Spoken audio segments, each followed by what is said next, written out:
Namaskar. First of all, before I start my presentation, I would like to thank GSTM NIDA and Professor Anne Ashton for inviting me as a workshop speaker.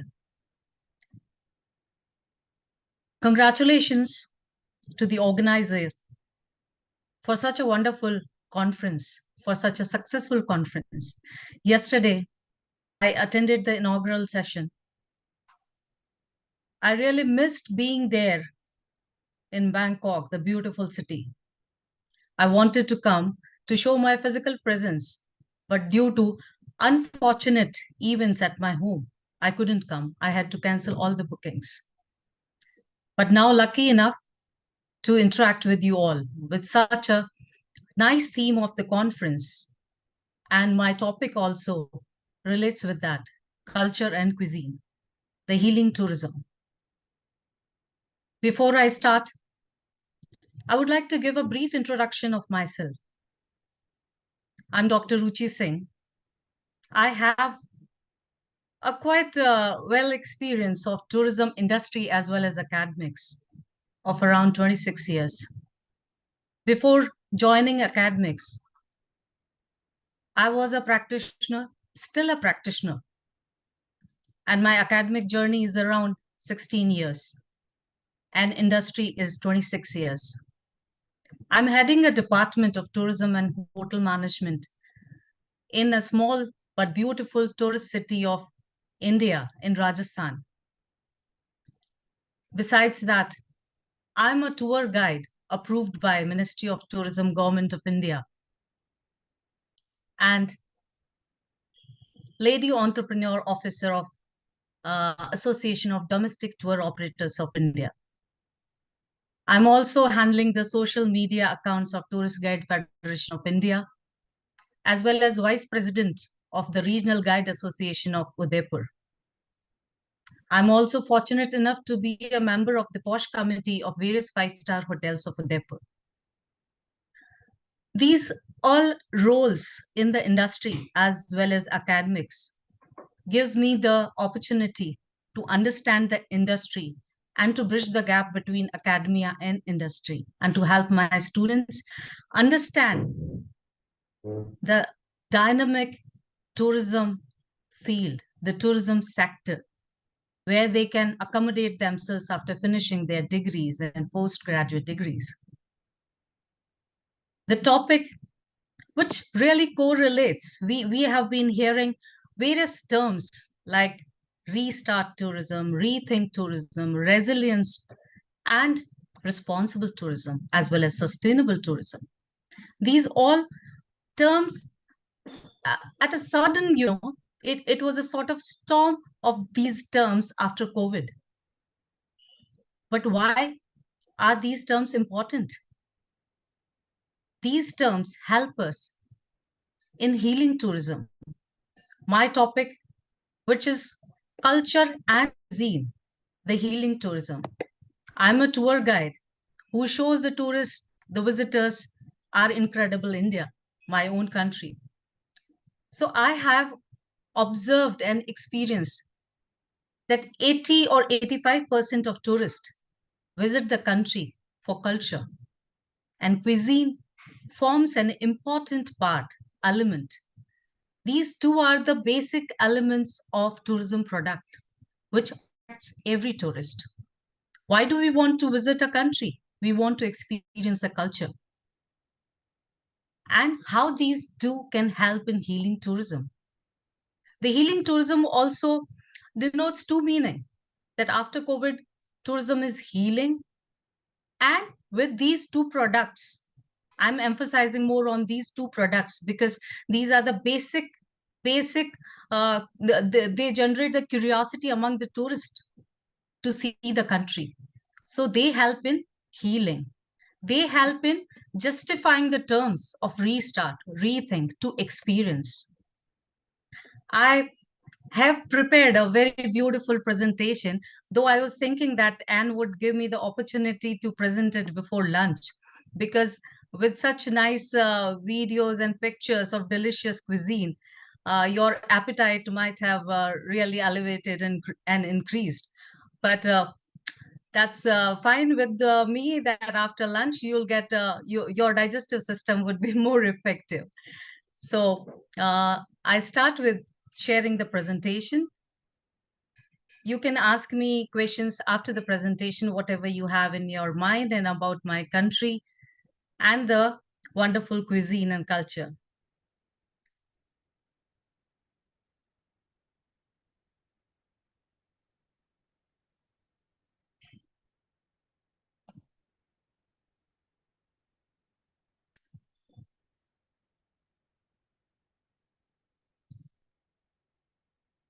Now that's my topic, that is culture and cuisine.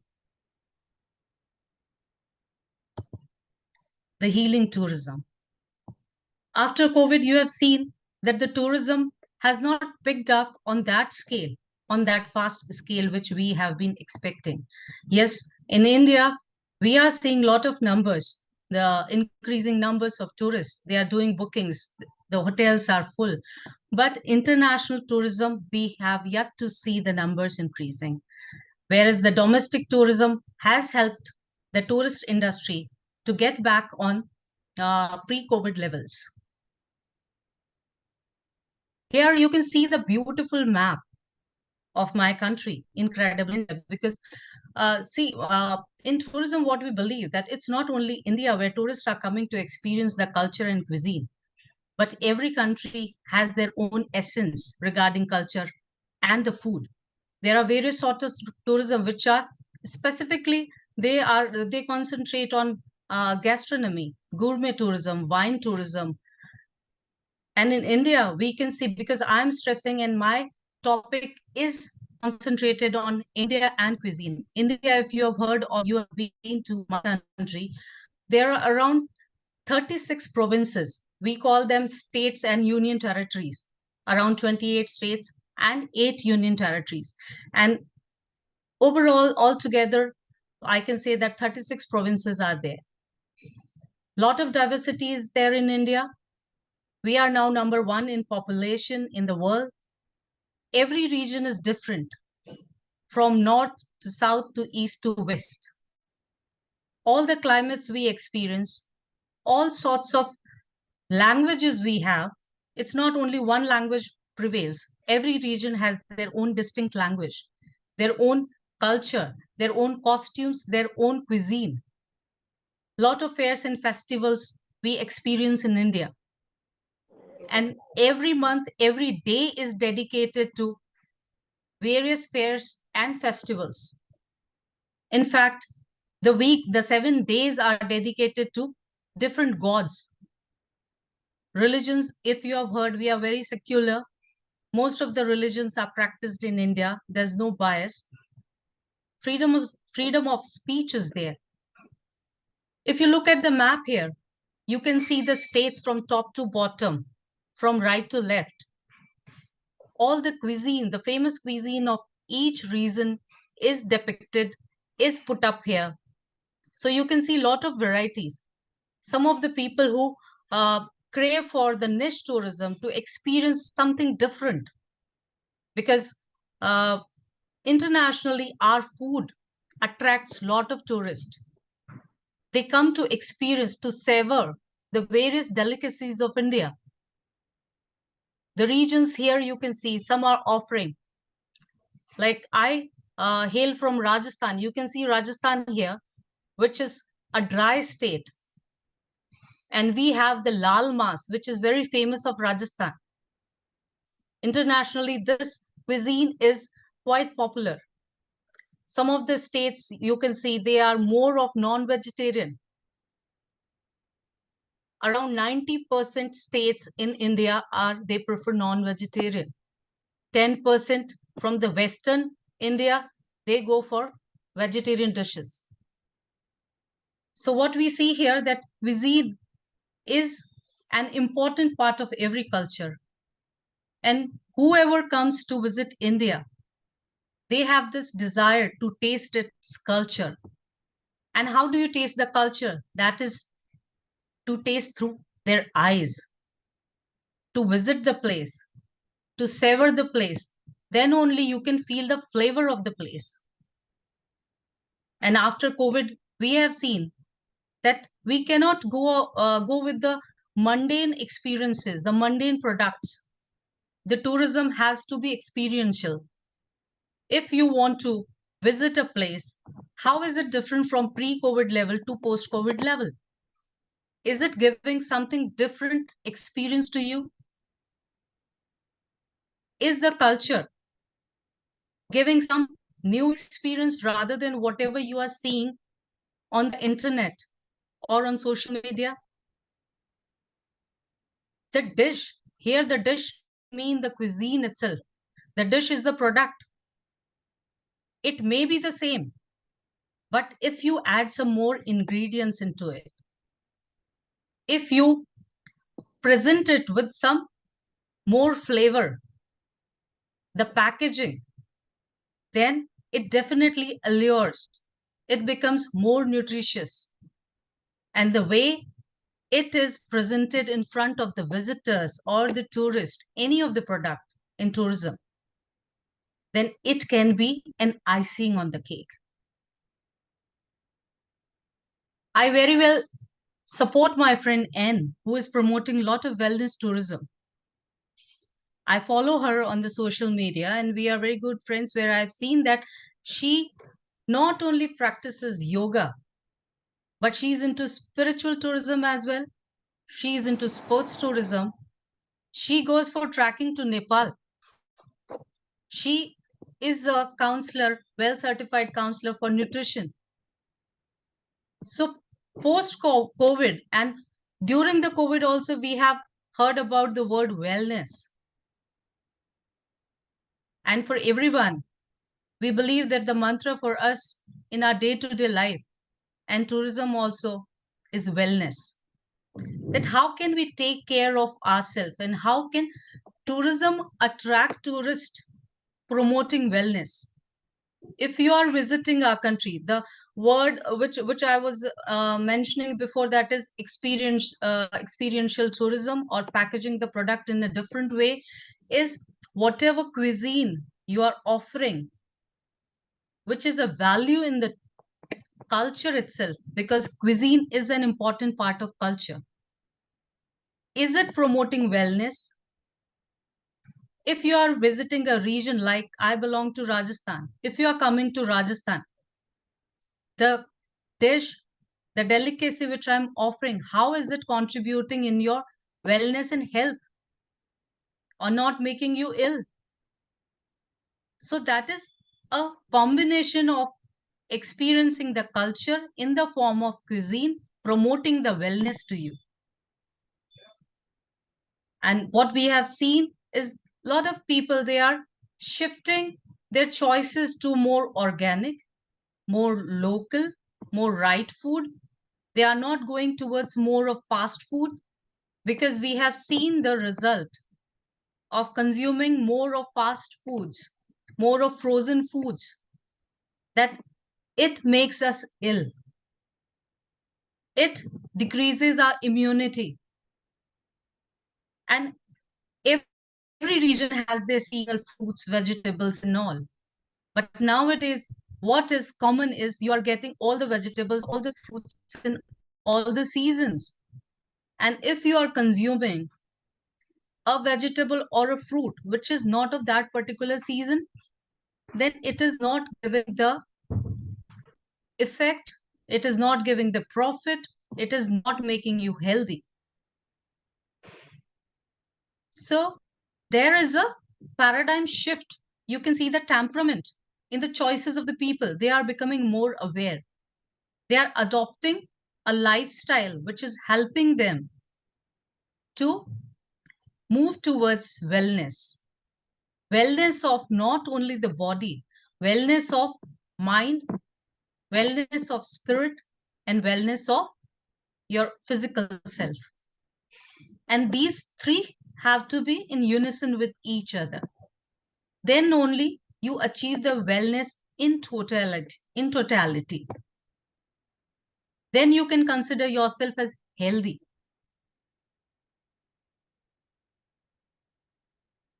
The previous slides explained you the concept of culture and cuisine in the terms of tourism, that we are, moving towards urbanization, cosmopolitan culture.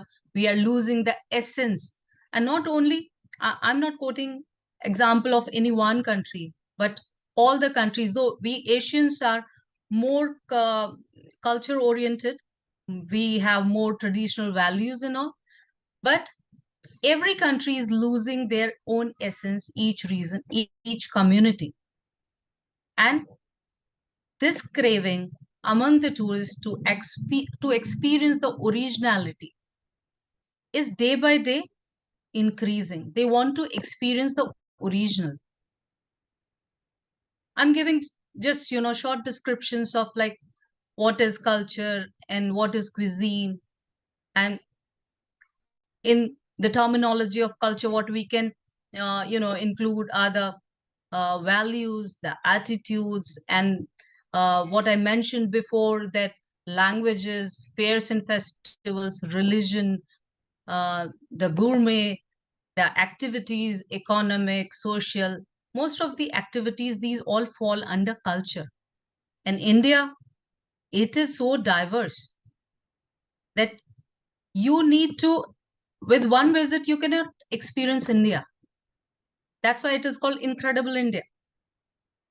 Every visit will lure you more towards next visit. You will feel like you will be compelled to come again because you are experiencing a different India every time in different seasons also. So we are celebrating our diversity. Here you can see the picture on the screen where a rural, a woman from the rural area, she's making the food. This is the traditional way of making food in the villages, where our electric equipments are not there, where they are using the wood, the fossils, coal and all to make the food. And I myself have experienced the food which is made in this traditional way. It is more healthy. It has got the aroma which you can, savor for a long time. They add a lot of spices. India is known for its spices. If you go to history, if you have read history, being the tourism students, you might have experienced or you might have read about the spice route, the silk route. So India and some of the Asian countries, they were famous for their spices. So we celebrate the diversity not only in the culture, but in the cuisine itself. Here also, there's a very beautiful plate or platter you can see, which is showing the map of India and various uh, recipes. They are flaunted here on the map of the platter of India. And here I would like to quote a wonderful saying by a legendary chef from Britain. And he wrote in his diary that I would like to read this quote, that of all the food cultures I have had the fantastic opportunity to savor, Hindustani remains one of the most enigmatic, enchanting, and extremely addictive. It is both ancient and practical and modern in approach, and in the years to come will be the one system that would turn cuisine in the world. This quote is not written in the modern times. It is written in the history. But it is very much relevant in today's time. If you have experienced Indian cuisine, I'm sure there are some Indian restaurants in Bangkok as well. And you might have tasted the famous paneer or the curries, the paneer curry, the butter chicken, or different food, naan, dal, the lentils. You might have experienced the special aroma, the spices, which elevates your mood, which makes it more tasty. The various spices which we use, those are uh, turmeric, coriander powder, chili powder, and they helps us in keeping our body fit. away from the common cold and cough. We use ginger. We use several other spices like cumin, cloves, and various other. So what he said in the past is relevant in today also. And everywhere in the world, people crave for Indian cuisine. And it was not just, just prepared like that. Uh, there is a science related to it, wellness related to it. If you come to India, if you've heard the word thali, thali is a big plate where a lot of, small bowls are there. And they serve you with sort of salads, which increases your appetite. There are chutneys, which are called dips, that helps in increasing the taste of the salad or the snacks which they are offered in the first place. Then there are lentils. There's a variety of raita which is made of curd, different raitas, and different vegetables. So it's not only one uh, curry in the thali. Thali is a mixture of different varieties of curries, of variety of curd, variety of salads, variety of papadum. So these all together, when you consume in a meal, they helps you in your wellness. They give complete nutrition which is required for the body. So this type of thali culture is uh, prevalent in all the regions of India. What I mentioned, the 36 provinces, and every province has different curries, different delicacies in the thali. That fulfills the whole nutritional, which fulfills the whole nutrition which is required for the body, the wellness. And the heritage which we talk, it's like 5,000 years old heritage. The cuisine, the Indian cuisine might be popular today in international arena, but it dates back 5,000 years old. And today what we see is the fusion, because a lot of invasions took place in India. And with various invasions, with various trade relations, conquest, travel, people travel for knowledge, people travel for business, people travel to acquire or invade the country. So all these were not only the war, but these cultural exchanges also took place in that time. And that contributed in the heritage of the culinary products of today. And traditions of every region, they influence. We are having different religions. If you've heard about Hinduism, Islam, Buddhism, Jainism, Christianity, Sikhism, and mostly what we say or what we see is that Hinduism, the people who belong to Hinduism, they are more of vegetarian, whereas Muslims, they tend to they're prone to be more meat eating. And these all foods, they are influenced by the invaders who came from Mongolia, Persia, Chinese, Europeans. So the food which we see today has the influence of all these people who came in the past. And a lot of spices, they have traded to their own countries. And the aroma and the taste which we get today is the mixing of these all spices, which makes curry or a dessert. Even in desserts, a lot of spices are used. So they give the flavor, the aroma. And as you all might be knowing this, that the presentation, the color, the aroma is the first thing which we look at the dish. If it is presented, if it smells good, if it gives you the aroma, then your hunger increases, your appetite increases. The spices, the mixture of spices gives a distinct flavor to the dish. So you can see that there are different layers of putting the impact on the one dish.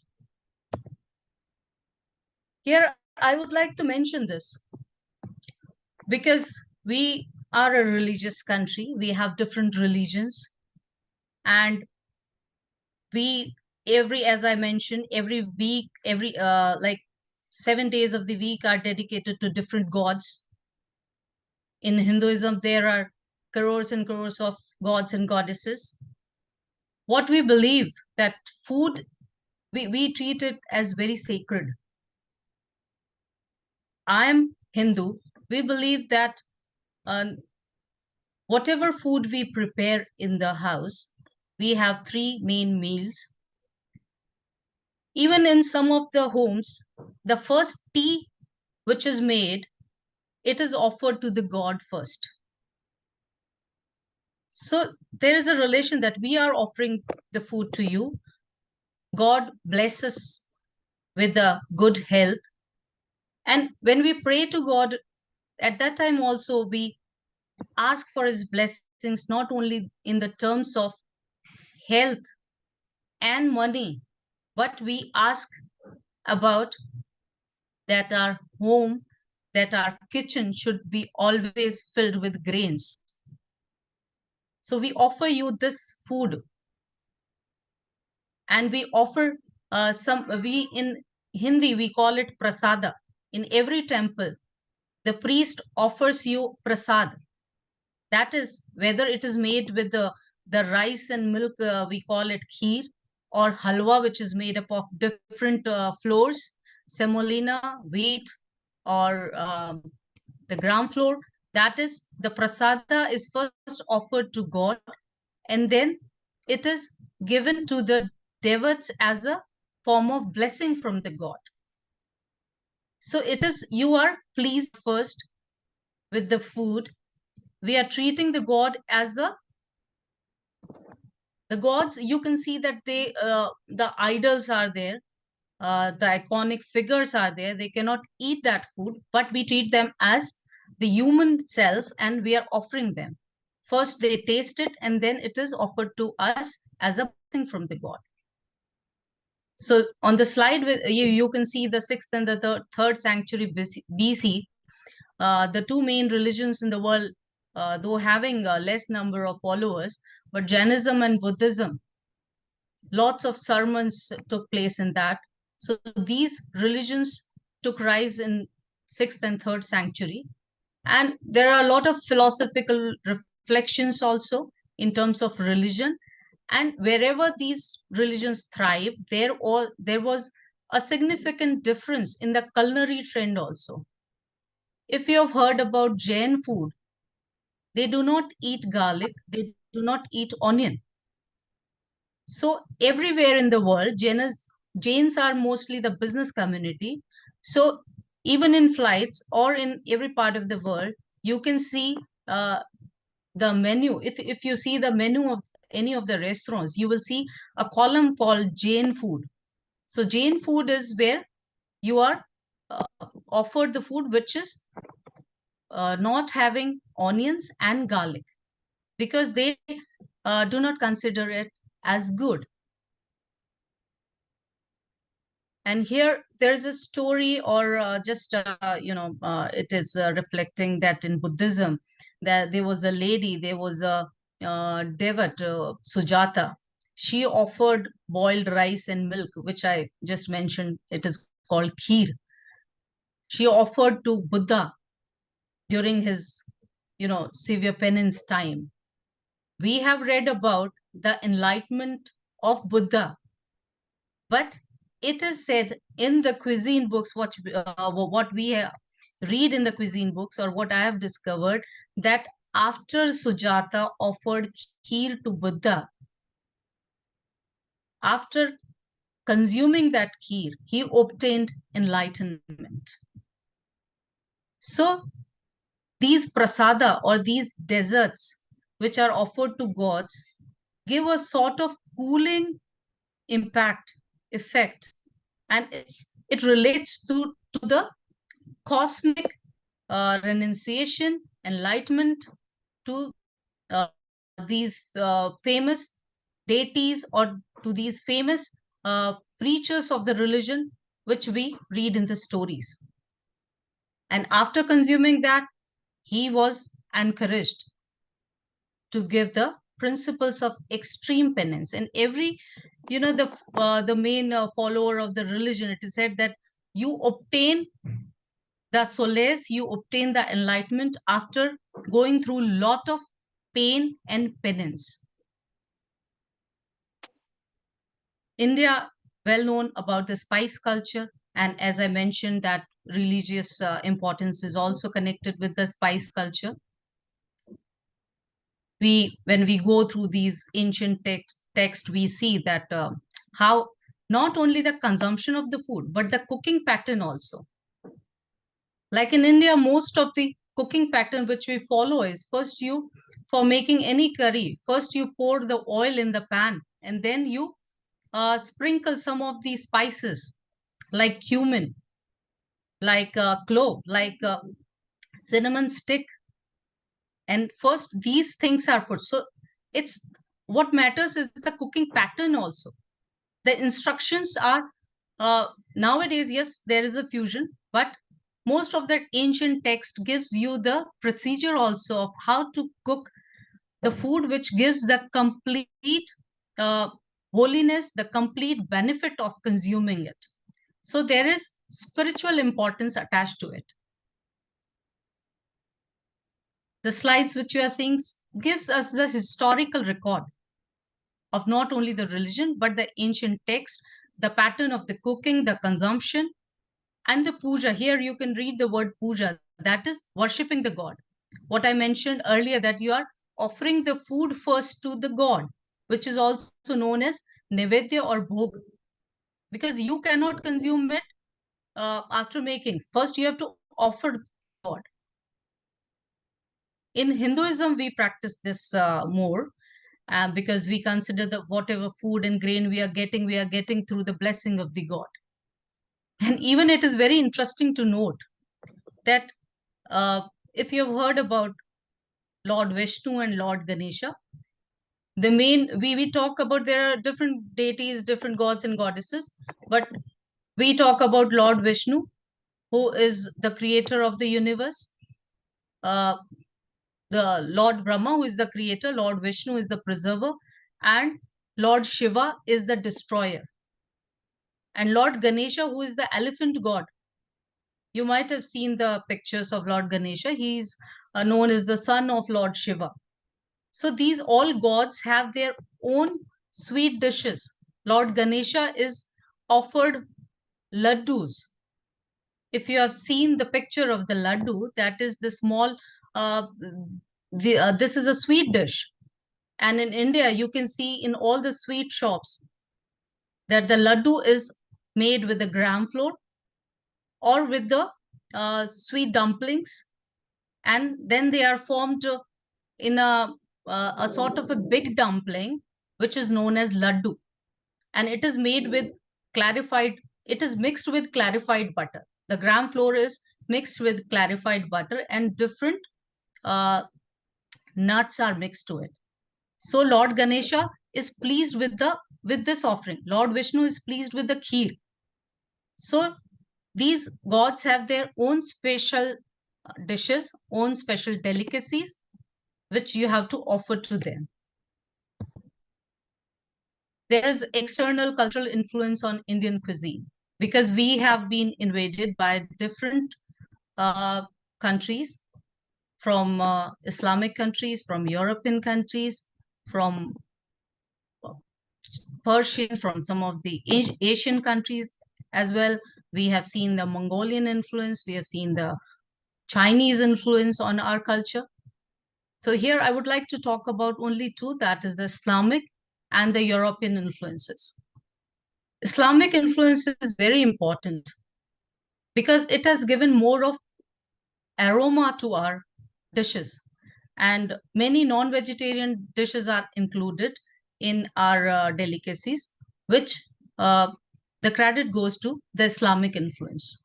They are very much rich in flavor. And if you've heard about samosa, that is the potato patties. You can call them the potato patties. Even the non-vegetarian samosas are also made with the keema So the samosa word is more popular in northern India, and the influence which we take from the Arab world. The Arab cookbooks of this 10th and 11th century shows that there are these meat-filled patties. So Islamic influences of meat-filled patties, but we have made some changes, as in we also make the filling of potatoes. We also mix with paneer, and paneer is cottage cheese, with different nuts, raisins, cashews, and almonds, etc. So these are the today's fusion and the transformation of the basic samosa. Now the influence is that these all, if we talk about the positivity, the invasion was there, destruction was there, looting was there. But if we talk of positivity, then these all invasions or trade relations have contributed in the cultural fabric of this country. And that effect is long lasting. Even today, whatever new experiments we make in cuisine, or the chefs in various five-star hotels, whatever dishes they make, there in the menu they write about the ingredients, the main ingredients, which itself shows that these all ingredients had the influence of either the Islamic culture or the European culture. So those people who are from the gastronomical field, who are from the cuisine field, they very well understand that the influence of the history is still present in the gastronomy of this continent. India is very famous, its cuisine is very famous for rich gravies, which the curries, gravies, which we eat with, not only with the rice, but we have different breads and different sweet dishes. They are added with nuts, saffrons, herbs, and different breads also are made, which is the reflection of the Islamic influence. I cannot go, much in detail, as we don't have that much of time, but a little bit, influences I'm mentioning, little bit some of the regions I will be mentioning where they have prominent influence in India, like the European influence. When we talk about Portuguese, still they have their influence in Goa. Goa is a very famous place. It is full of beaches. So if you go to Goa, its cuisine has the Portuguese influence still present. And even their houses, you can see the architecture is influenced with the Portuguese architecture. So you can feel that presence. They have gone long back, but you can feel the presence of their architecture, of their food, still in Goa.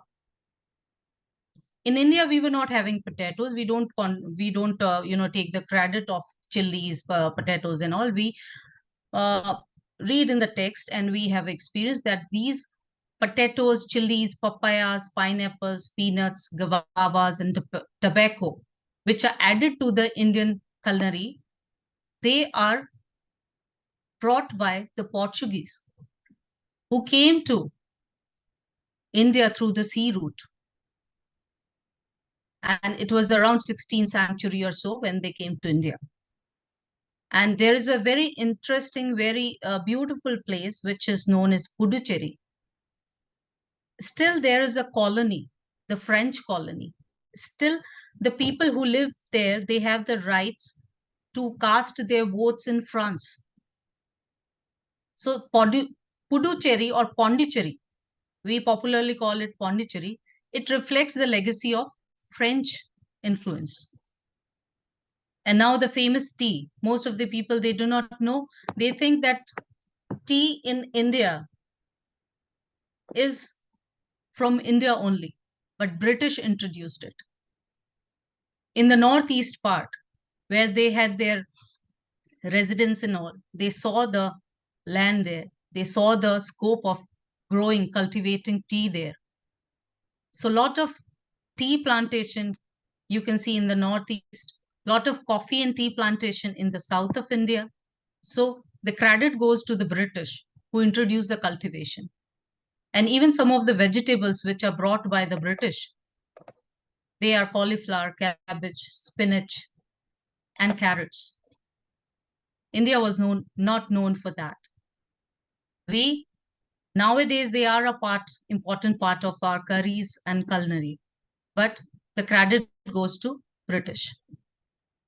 The Indian cuisine which we see nowadays, it has evolved with the time, evolved with the influences, evolved with the experiments, the mixing culture, the mixing ingredients, the experimenting, the fusion. The Indian cuisine which we see today is the experiments and fusion of the past. There's a very interesting video I came through from BBC. Here you will experience the etiquettes of eating Indian food. And some people are talking about the relevance of the etiquettes of eating with hands. So you can experience yourself by seeing this video. And these videos and the slides, I'm sure you might experiencing a sort of watching a episode of some series in Netflix.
Excuse me, Professor. Yes. Video has no sound.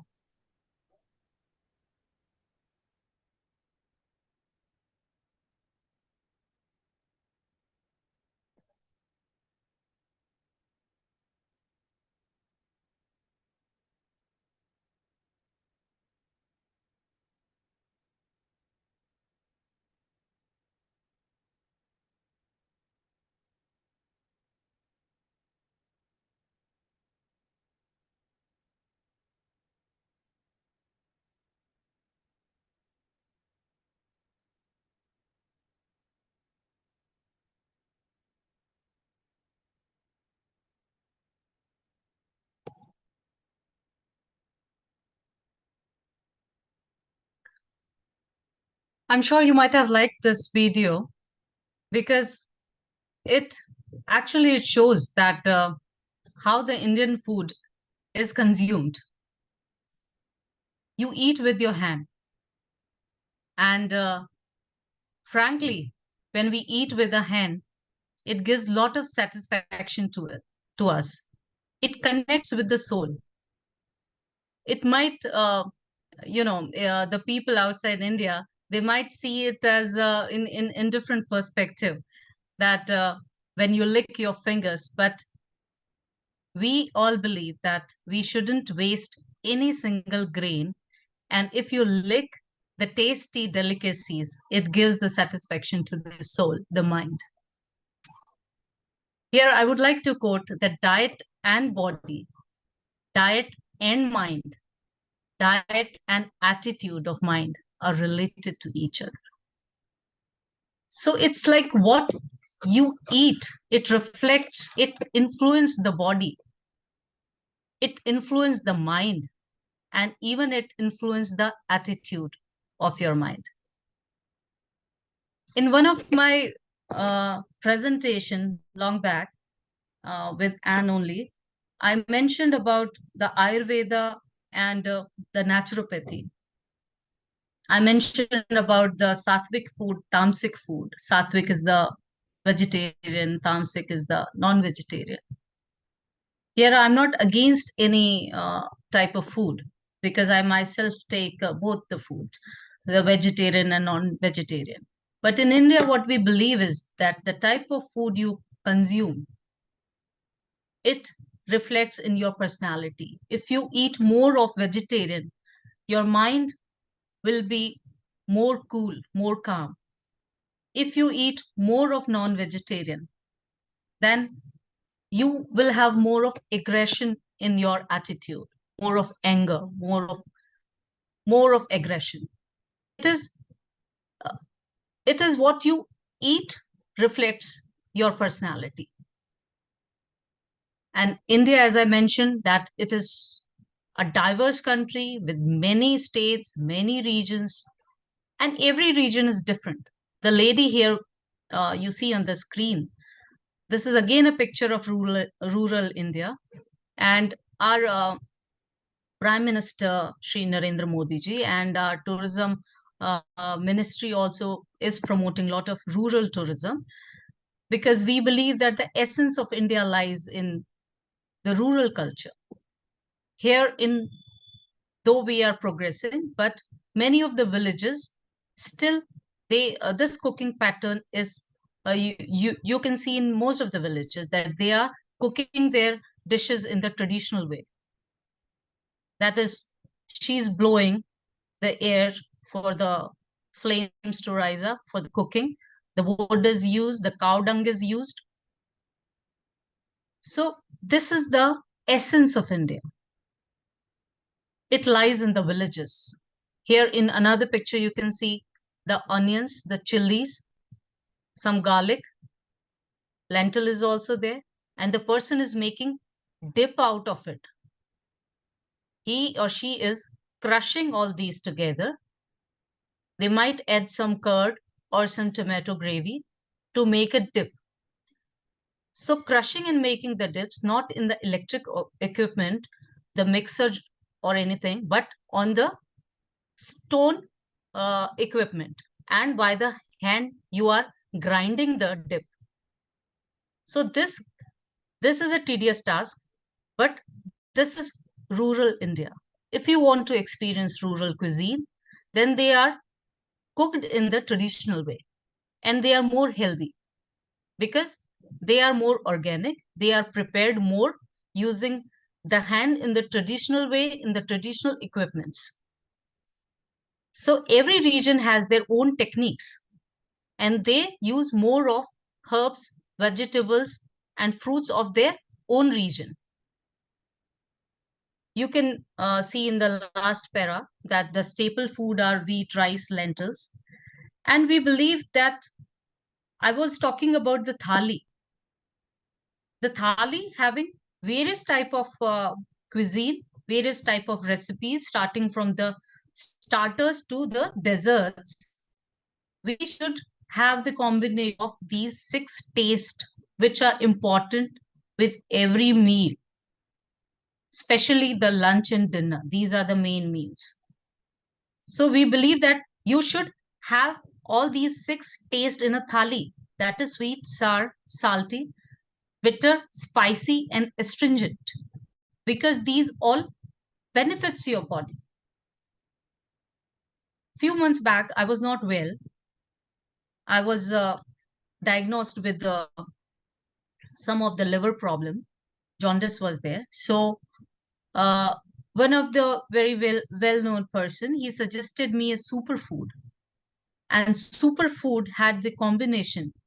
Superfood I had to consume early morning, and it was a combination of small quantity of all these 6 tastes, and it was in the form of uh, dry fruit, those nuts, fruit, the seasonal fruit, even vegetable, that is the bitter gourd or the gourd, some small chunks, small pieces, and some of the spices.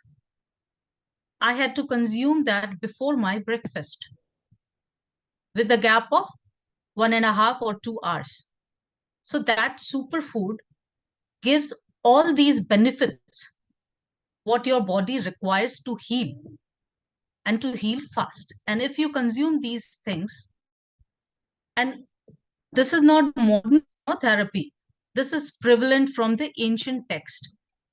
So that makes your body, mind, and spirit healthy.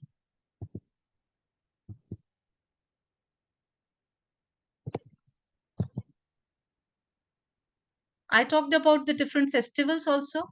So as per festivals, there are specific desserts, specific cuisine, and in every religion, if you've heard about Eid, if you've heard about Diwali, if you've heard about Holi, if you've heard about Durga Puja, these like Holi and Diwali, Eid, these festivals are practiced all over India. But like Durga Puja, especially in West Bengal, so when they are they follow this ritual, the celebration of Durga Puja for days, and they offer the deity with kheer and the special delicacy which is offered to the goddess. And Lord Ganesha has his own festival. So these all, with the diversity, different festivals are celebrated, and during these festivals, as per the season, different cuisines are prepared. Lot of spices contribute in our food, and the spices not only increases the aroma and the flavor, but they have their medicinal properties also. If I'm having cough and cold, then I can use either dry ginger or the raw ginger, just squeeze it for a little bit of juice, mix it with honey, mix it with the black pepper powder. That should be only 1 teaspoon mixture of all these three, one like teaspoon of honey, a little bit of ginger, that crushed ginger, and a little pinch of black pepper. And when you lick that on your tongue, with your tongue, not consume it directly, lick it slowly, it helps in relieving the cough and cold.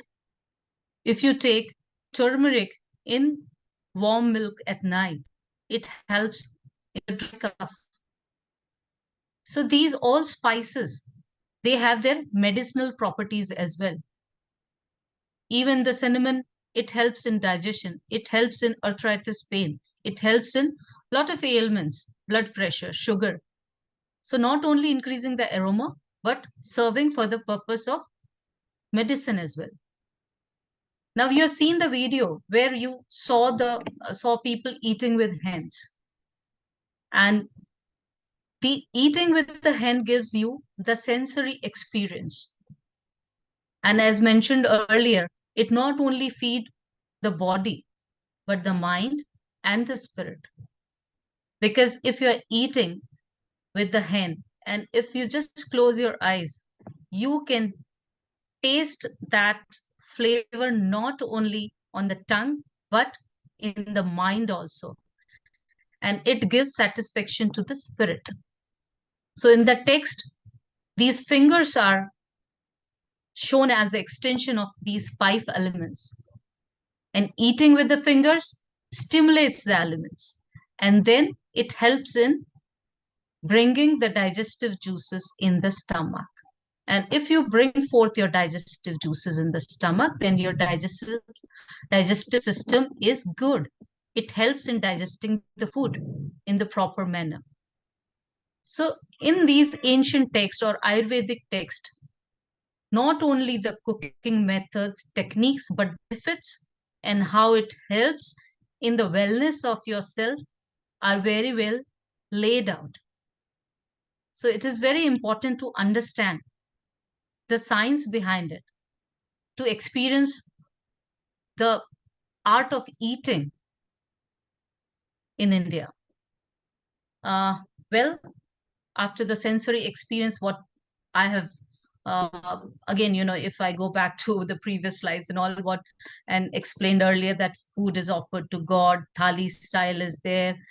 And in India, what we believe is that after your meal, if you take jaggery, and we call it good also. If you take a piece of jaggery, it helps in digesting the food. And in every home, jaggery is easily found because uh, it is combined, it is mixed to make halwa. Halwa is a popular dish, sweet dish in India, and it is offered to God, and children also love it a lot. And a lot of festivities, we offer halwa to God. So these are important ingredients, important food articles which you find in every Indian home. So jaggery is very important for digestion.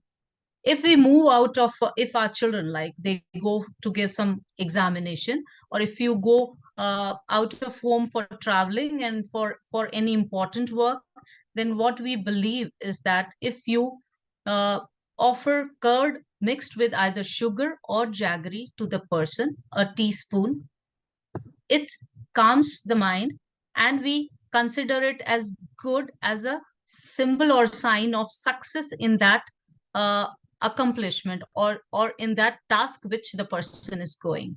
If you're traveling, then we pray for the safety by offering curd and sugar or jaggery to the person. Or if you're giving any examination, then we consider, or we think, assume that it is going to help in keeping the mind calm, and the person will give the examination in cool, with a cool or calm mind. Sharing food is also very important in India. Even uh, people, they sit in a circle, a big thali is placed in between, and all eat from the one thali. So the sharing food very important to improve the relations, to increase the bond between different relations. So in India, we believe that we should share our food. And finishing food is that we should not leave a single grain also in our plate. You should finish it, because if you leave the food, if you waste the food, then the God will not be happy with you.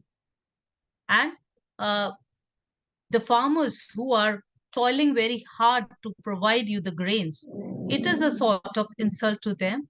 And wasting food means you are depriving a person from eating that food. So finishing food is very important. That is, you are giving respect to the food, respect to the god. Now, this is a very small uh, video of few seconds, in fact. Now, the brand which you see, Amul Butter. Amul is a very popular brand in India of dairy products. And butter is almost mixed in every sort of curries or on these breads which you can see in the see on the screen. So butter is considered as an important day-to-day ingredient in our curries, in our meals. So this is why am I showing you this? That even the products are, they use the diversity of India. They use to promote their product through diversity of Indian cuisine. So it is very interesting to see, and I'm sure you are going to enjoy this video.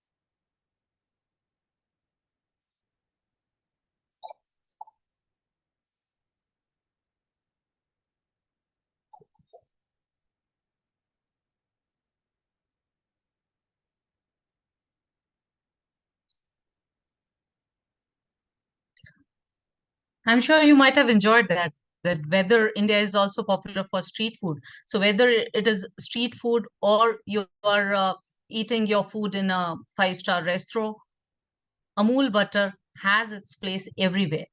Even the products, they get their TRPs by using the Indian cuisine. And Amul is a quite popular product in India. Now, this is a quote, which is my quote, that is, originality is the key ingredient. The region is star of the dish. That is, after COVID, we see that original products are more in value. Eat local, grow local, consume local. It is very important. You should be original. And as India having different regions, they add spice to their dish. That is, the originality is reflected. No cosmopolitan effect is in that. And it helps a lot because with the tourism, what we see, that authenticity of the place gets more weightage. If you grow local, buy local, eat local, this will help in improving or development of the regional economy, development of the place. Economic leakages will be less, and social, cultural, economic development takes place. And with these things, our tourism also heals. I belong to tourism industry as well as academics. I'm a tourism professional. So what I believe is that the more you promote the originality, the more you attract the people. And being the custodian and ambassador of tourism, it is our paramount duty to explore the ways in which we can promote our countries, the ways in which we can heal tourism, we can be more innovative, and we have to be more responsible. If we will be more responsible, if we will be more original, then the sustainability of the tourism will take place. People will go to those places where they get the authentic experience, and the countries prosper with the originality.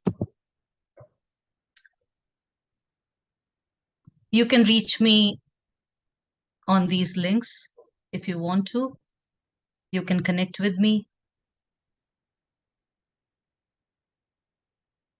Thank you very much for listening to me. And I'm very sorry. I wanted to be there in the beautiful city of yours uh, to physically present the slides, but there was a death in my family and I myself is not well. So if I missed anything, please excuse me for the same. Thank you so much. Thank you, Anne. Thank you, Nida, for giving me the opportunity to interact with you all. If you have any questions, please come forward. Thank you, Professor. Thank you. And I request you all to experience India. You must visit India. It is incredible. You will get more because visuals are important in most of my presentations. I include this pictures and the videos because this attracts people, and and definitely I'm sure some of you might be having India in your travel bucket list because it lures you to experience, to taste the culture and the cuisine of India. So I'm sure some of you might want to come and visit India personally. And you are most welcome to my beautiful city, Udaipur, which is known as City of Lakes. You all are most welcome.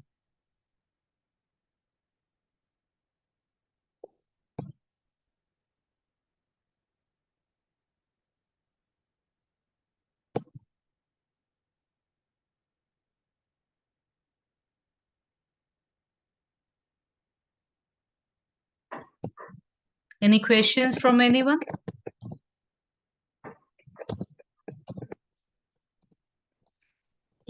If anyone has question, can ask Professor.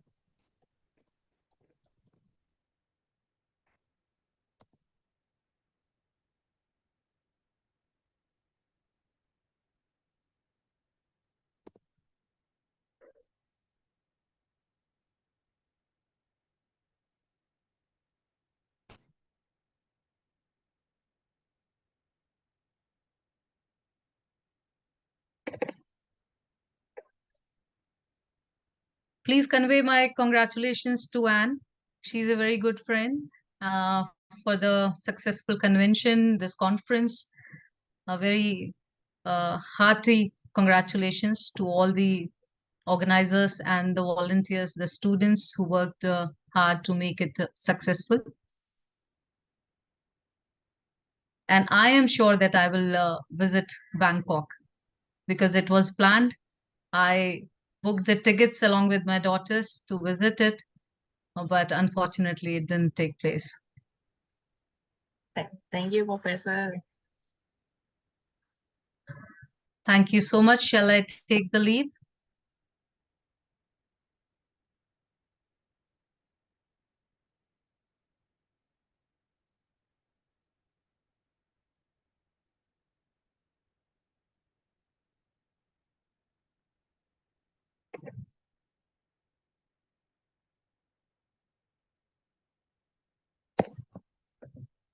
Shall I take the leave?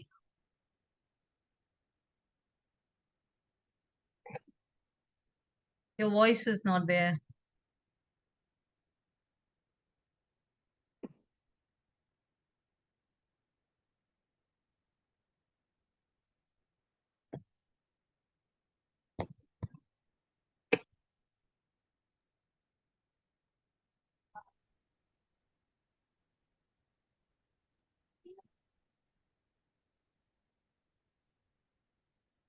Professor, can we take a photo together? Oh yeah, please. Yeah. รบกวนทุกท่านในห้องเปิดกล้องกันสักครู่หนึ่งนะครับผม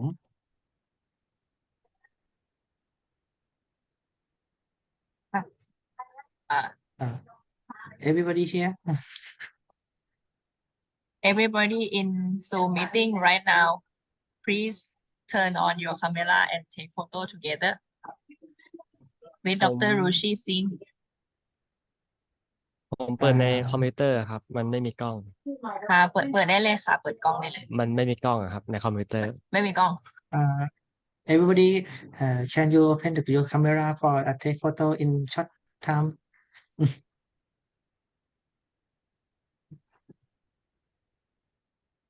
คุณนัทคุณสิริธานะครับ คุณยานิสานะครับ คุณพิงค์คุณอารยา คุณจักริดนะครับ คุณสุภัตรานะครับ อยู่ไหมครับ no three people โอเคกุ้งทำไมกุ้งมาถ่ายรูป พี่มุกถ่ายเลยก็ได้ ถ่ายรูปแล้ว โอเค โอเค เช็คกับโฟโต้ อ่า